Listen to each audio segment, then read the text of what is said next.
So hello everyone and welcome you all aware in SSC channel. आज के इस video में हम डिस्कस करने वाले हैं एनटीपीसी ग्रेजुएट 2025 में एग्ज़ाम चल रहा है 16 सितंबर 2026 का थर्ड शिफ्ट का review.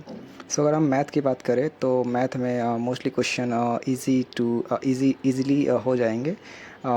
Math easy to moderate है। और इसमें अगर हम क्वेश्चंस के ब्रेकडाउन्स की बात करें तो इसके अंदर एज रिलेटेड जैसे कि एक दो क्वेश्चन था, वो भी बहुत ही इजीली डूएबल था। You can do it in a very simple way.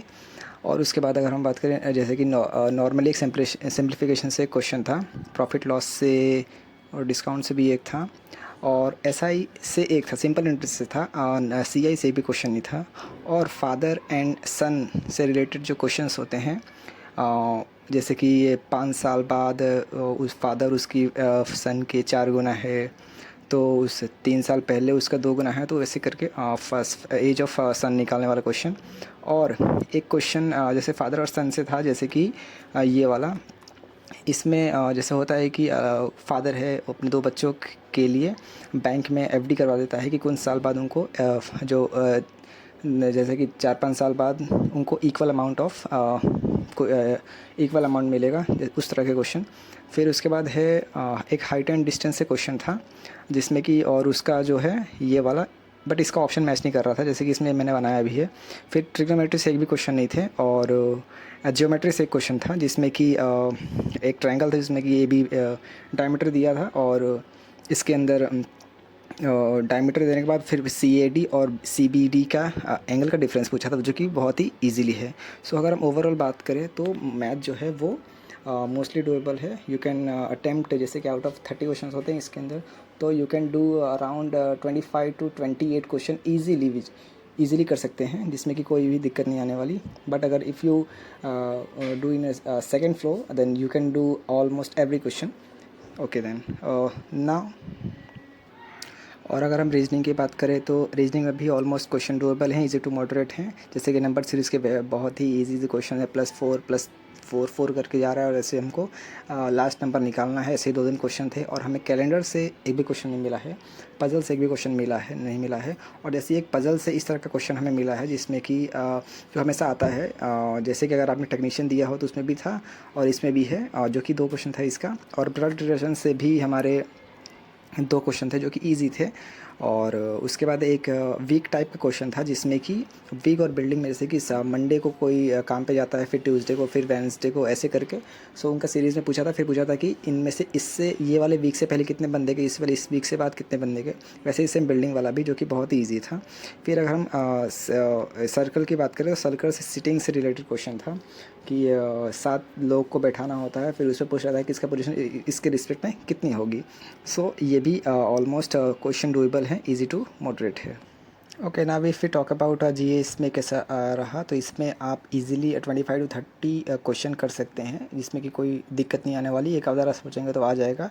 और इसमें अगर मैं बात करूँ तो ये मॉडरेट टू हार्ड रहा है, वो भी किस लिए, क्योंकि इसमें जो करंट अफेयर था इसका पोर्शन मतलब था अच्छा खासा था, और लास्ट 6 मंथ का ही इसके अंदर करंट अफेयर पूछा है। बट उसके अंदर फिर वो कन्फ्यूज़न हो जाता है, इस वजह से मैं इसको मॉडरेट टू हार्ड शिफ्ट में रखूँगा। और इसमें जैसे कि क्वेश्चन की बात करें तो जैसे कि पंजाब गवर्नमेंट से रिलेटेड एक क्वेश्चन था, जिसमें कि उसने पूछा था कि रिसेंटली जो ठंडी का मौसम गया, तो उसके अंदर दिसंबर के मंथ में पंजाब गवर्नमेंट में इनने एक ऐसी कौन सी स्कीम लाई है, जिसके अंदर कि वो उनको जो स्कूल्स के स्टूडेंट्स हैं उनको प्रोटेक्ट करने के लिए कौन सी स्कीम लाई है, उसके रिलेटेड। और एक WHO का एक मेडिसिन से रिलेटेड सबमिट था, कि रिसेंटली जो मेडिसिन से रिलेटेड सबमिट हुई है WHO की, वो कहाँ पे हुई है, दिसंबर 2025 में। फिर एक आसाम का फेस्टिवल था, जिसमें कि बोरो ट्राइब से रिलेटेड था। ये वाला क्वेश्चन रहा। और एक क्वेश्चन पॉलिटी से, जैसे कि सुप्रीम कोर्ट का जुडिशियल रिव्यू से रिलेटेड एक क्वेश्चन था, कि इसके अंदर सुप्रीम कोर्ट कौन से आर्टिकल से वो जुडिशियल रिव्यू मतलब ले सकता है। फिर एक डायरेक्ट क्वेश्चन पूछ लिया था सेंसेक्स से, सेंसेक्स 1948 वाला, कि इसके अंदर ये डायरेक्ट पूछा था कि ऐसे क्वेश्चन पूछा था कि after which Sensex act the government ने हर 10 साल बाद सेंसस को कंटिन्यू रखा। फिर एक क्वेश्चन था इलेक्शन कमीशन ऑफ इंडिया से कि उसमें जैसे कि कोई भी इलेक्शन होता है तो उससे पहले जो प्रेसिडेंट जो होता है, जो भी रीजनल कमिश्नर्स को जो अपॉइंट करता है, लोकसभा के इलेक्शन या फिर लेजिस्लेटिव असेंबली का इलेक्शन हो, तो किसके रिकमेंडेशन पे करता है, तो वो शायद इजीली हो जाएगा, क्योंकि इलेक्शन से रिलेटेड एक ही ऑप्शन था उसके अंदर, इलेक्शन कमीशन ऑफ इंडिया। अगर कोई गेस भी करता है तो वो इजीली इसको अटैम्प्ट कर सकता है। फिर अगर हम बात करें तो फिजिक्स का एक न्यूमेरिकल था, जैसे कि पास्कल न्यूमेरिकल था, जिसमें कि पूछा था, डायरेक्ट दे दिया था, P is rho g h होता है। ऑब्वियसली अगर कोई एनटीपीसी का बंदा है, अगर उसने प्रेशर का फॉर्मूला ये नहीं पढ़ा तो ये उसके लिए क्वेश्चन डिफिकल्ट हो सकता है, जिस पे कि डायरेक्ट दे दिया था। अगर इसको फॉर्मूला पता है तो वो डायरेक्ट रख देगा, क्योंकि स्पेसिफिक ग्रेविटी दिया था उसका, और जी की वैल्यू दे दी थी 9.8 और हाइट दे दिया था, तो उससे हमें निकालना था। फिर एक क्वेश्चन पॉलिटी से था, जिसमें कि वो यूनियन लिस्ट में कौन कौन से सब्जेक्ट्स आते हैं, जो कि 7th कॉन्स्टिट्यूशन अमेंडमेंट से हमने उसके अंदर ऐड किया था। ऐसे कौन से सब्जेक्ट्स हैं यूनियन लिस्ट के अंदर जो हमने 7th कॉन्स्टिट्यूशन अमेंडमेंट से उसको ऐड किया था। फिर एक क्वेश्चन था जिसमें कि हमें बताना था कि इनमें से कौन से कंटिनेंट है जो कि इक्वेटर से पास नहीं होता है। और एक क्वेश्चन था समुद्रगुप्त से कि इनको मतलब डायरेक्ट क्वेश्चन पूछ लिया था, अगर ये कोई ना भी पढ़े तो इसको क्वेश्चन में ही इसका आंसर छुपा था। जैसे कि इससे पूछा था कि समुद्रगुप्त जो हैं इनका कौन से गॉड से कंपेयर करा जाता है, मतलब कि जो हरिशंकर जो प्रयाग प्रशस्ति है, जो कि इसके अंदर लिखा गया है, बताया गया है कि समुद्रगुप्त जो हैं वो कौन से हिंदू गॉडेस से कंपेयर करके उनको वेल्थ का देवता बना गया है। तो ऑब्वियसली वेल्थ का देवता तो कुबेर ही होते हैं, तो उससे हो जाएगा। और एक क्वेश्चन था एक्सरसाइज से, जो कि रेलोस एक्सरसाइज था, जो कि रेलोस एक्सरसाइज रशिया का है, और इसका सीधा फुल फॉर्म डायरेक्ट वहीं पे दे दिया था ऑप्शन के अंदर, सो उससे हो जाता अगर कोई थोड़ा गेस करे तो।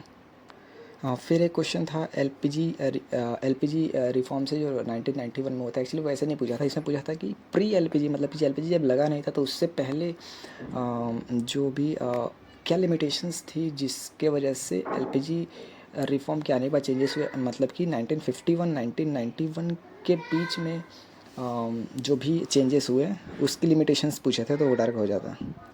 ना अगर हम ओवरऑल रिव्यू की बात करें तो जो पेपर रहा वो ओवरऑल इजी टू मॉडरेट ही रहा, जिसमें कि आप आराम से 80 to 85 क्वेश्चंस इजीली कर सकते हैं। और अगर किसी को ये हार्ड लगता है तो उसके पीछे एक ही रीज़न है कि वो करंट अफेयर से ये थोड़ा अफेक्ट हो सकते हैं, और क्वेश्चंस जो मैथ के थे वो भी ऑलमोस्ट डूएबल थे।